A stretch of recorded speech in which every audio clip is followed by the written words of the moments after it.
I have in the past been addicted to caffeine, and I realized that it was a way for me to feel like I was inspired and energetic and joyful and stimulated, while at the same time I was neglecting the Holy Spirit, resisting the Holy Spirit, grieving the Holy Spirit.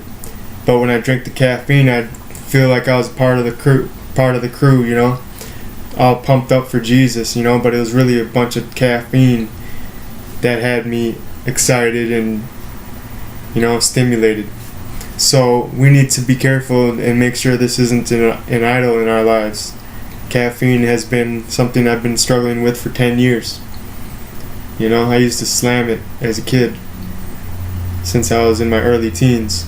And when I became a Christian, I was drinking like a whole pot every day, a lot of coffee. But at the same time, Christ was powerfully working in my life. But simultaneously, I was drinking caffeine. So, but you cannot be sober when you're all amped up on caffeine. You can't think logically. Up, down, up, down, up, down. You wake up, you gotta drink coffee. I remember I used to wake up and I wouldn't be motivated to read the Bible unless I drank coffee.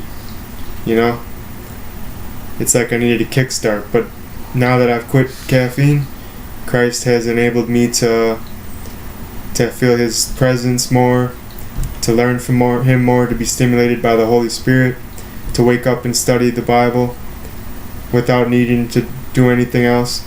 Just go right into the Word. Now I'm free from that addiction. So there's other things that could stimulate us to replace the Holy Spirit. The devil wants to counterfeit the Holy Spirit. I had a pastor who, when he wonderful pastor. I loved his teaching. He had a zeal, a spirit of God. He helped shape me. I had nothing bad to speak about him. But one thing I noticed, the whole church was on caffeine. The whole church was on Starbucks. He'd be all hyped up on caffeine. I didn't, and it's hard to know, is this God or is this the caffeine? Because Starbucks, you drink a big, tall Starbucks, that's going to get you hyped up.